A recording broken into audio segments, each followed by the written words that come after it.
Eu estava no meu quarto consumindo conteúdos aleatórios, até que me deparei com vídeos falando sobre o Japão e suas favelas. Percebi que a pobreza por lá não é algo amplamente discutido, e isso me fez tomar uma decisão: criar um vídeo sobre esse outro lado do país. Decidi que vou te mostrar algumas coisas como os doia, expor como vivem os invisíveis da sociedade japonesa e revelar um cenário que muita gente nunca ouviu falar. Quando tu pensa no Japão, a imagem que vem à cabeça é de um país limpo, avançado, cheio de tecnologia, trens pontuais e segurança. E sim, tudo isso existe, mas tem uma parte da história que quase ninguém mostra. Mesmo com tanta ordem aparente, o Japão tem pobreza, e ela é mais comum do que se imagina. Em Tóquio, por exemplo, existe uma região conhecida como Sanya. Ela não aparece nos mapas modernos como um bairro oficial, mas continua sendo um dos locais mais marcados pela exclusão social. Durante décadas, Sanya serviu como abrigo para trabalhadores temporários, especialmente em áreas como construção civil e serviços pesados. Muitos deles sem estabilidade, sem apoio e, em vários casos, sem casa.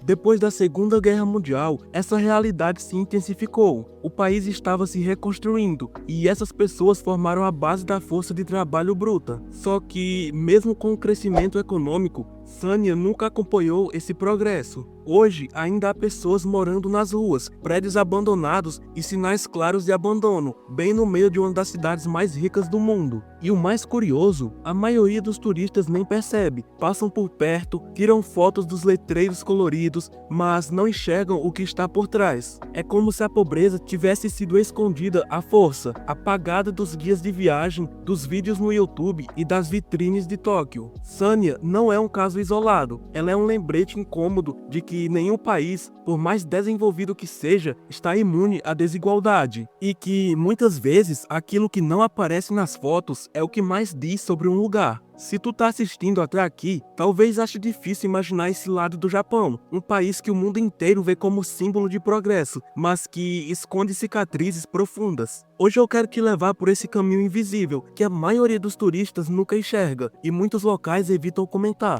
Durante as décadas de 50 e 60, o Japão estava reconstruindo sua identidade. As cidades cresciam rápido, a economia disparava e havia uma demanda enorme por trabalhadores braçais. Foi aí que milhares de homens deixaram suas famílias, suas vilas e migraram para Tóquio. Sanya, esse é o nome da região, virou o coração dessa força de trabalho. Era um lugar onde o dia começava cedo, o corpo era testado ao limite e ninguém reclamava. A promessa era simples: trabalho duro hoje, vida melhor amanhã. Mas esse amanhã nunca chegou para muita gente. Com o tempo, os grandes projetos acabaram, os empregos sumiram e o que sobrou foi um bairro inteiro esquecido pelo governo e pela sociedade. Sanya não desapareceu fisicamente, mas foi apagada dos mapas oficiais. Sim, literalmente, o nome do bairro foi retirado, como se esconder o problema fosse resolver. Hoje, a realidade de quem vive lá é pesada. Tu vai encontrar prédios abandonados, pensões apertadas onde idosos moram sozinhos e uma das maiores concentrações de moradores de rua do Japão. Pessoas que trabalharam a vida inteira, mas que agora não têm família nem aposentadoria suficiente para sobreviver com dignidade. E o mais triste,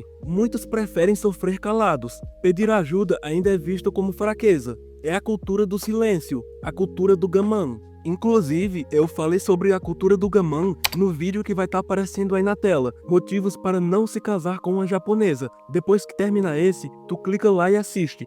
E no fim das contas, isso só aprofunda o isolamento. Então, da próxima vez que alguém te disser que o Japão é um país sem pobreza, sem problemas sociais, lembra de Sanya. Durante os momentos em que eu estava pesquisando sobre o Japão, me deparei com um termo que quase ninguém comenta, mas que aparece com frequência quando você começa a cavar fundo: doyagai.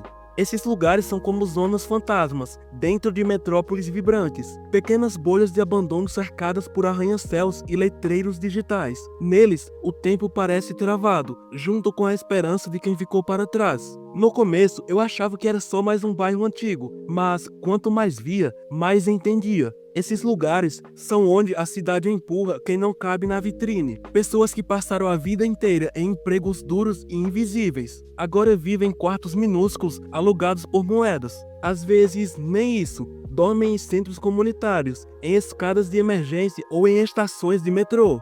E o mais impactante, não há caos, não há miséria exposta, não há revolta, só silêncio, só presença discreta. E quanto mais tu anda por Tóquio, mais percebe como a cidade foi desenhada para seguir ignorando essa realidade. Tudo é bonito, limpo, eficiente, desde que você não olhe para os lados certos. Esses doyagai não são apenas bairros pobres, eles são cicatrizes urbanas, lembranças de uma época de crescimento desenfreado, que usou milhares de vidas como tijolos e depois esqueceu que elas existem. E aí, de repente, você entende, o Japão que o mundo vende não é o Japão inteiro. Mas Sunny não é um caso isolado. Outras cidades japonesas também abrigam zonas esquecidas, como Yokohama, onde a desigualdade se mostra com menos pudor. Lá, o contraste é ainda mais direto. Bairros inteiros com estrutura precária coexistem com centros comerciais sofisticados, como se fossem dois planetas colados no mesmo mapa. E dentro desses bairros, os famosos doya, quartos minúsculos com paredes finas e conforto quase nulo. São moradias de emergência, mas para muita gente viraram um destino final. Esses lugares, como Sanya, são apenas alguns exemplos de regiões esquecidas em um país tão avançado.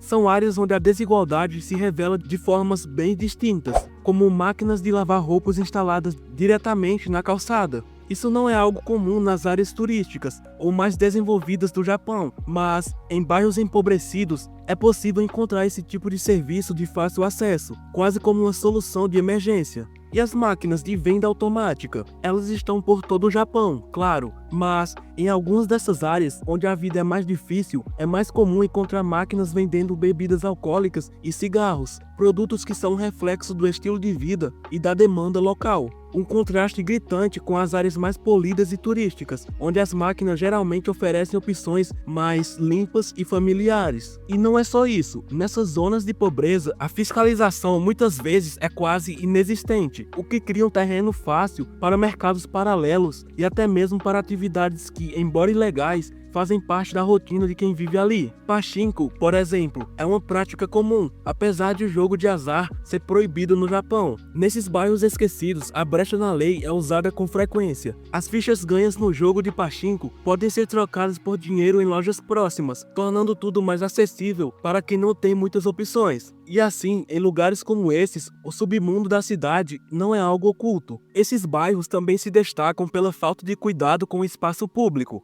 Ao contrário do que tu tá acostumado a ver em vlogs do Japão, o lixo se acumula nas calçadas e os serviços básicos funcionam de maneira bem menos eficiente. As ruas, normalmente impecáveis em outras regiões, aqui têm um aspecto negligenciado. Antigamente, o termo doya era associado a acomodações simples para trabalhadores temporários, uma solução prática para quem se deslocava para as grandes cidades em busca de emprego. Mas, após a crise econômica dos anos 90, essas áreas mudaram profundamente. Em vez de serem pontos de passagem, passaram a ser o destino final de muitos, um refúgio para os empobrecidos e esquecidos pela sociedade. Empurrados para longe dos centros urbanos, muitos se estabeleceram nesses bairros, enquanto tentavam, dia após dia, encontrar trabalho temporário. Nesses lugares, a população de rua não se resume a um único perfil. O primeiro é mais visível, são aqueles que você pode ver dormindo nas estações de metrô, debaixo de viadutos ou até em lojas de conveniência 24 horas. Mas há outro grupo, mais discreto, mais difícil de perceber, os chamados kuta, trabalhadores temporários que vivem de bicos. Eles fazem serviços físicos simples, de baixo pagamento, muitas vezes sem garantias e sem saber o que o amanhã trará. Esse tipo de trabalho, que remonta ao pós-guerra, é o que mantém muitos em uma rotina incerta e cansativa. E o pior, muitos desses trabalhadores são idosos, que envelheceram nesse ciclo sem fim. Eles continuam ali, frequentando os mesmos mercados, as mesmas casas de jogos e bares. É como se vivessem em uma parte do Japão que nunca aparece nas postagens turísticas ou nas imagens proporcionais. Um Japão que não está nos cartões postais, mas que faz parte da realidade de quem vive à margem.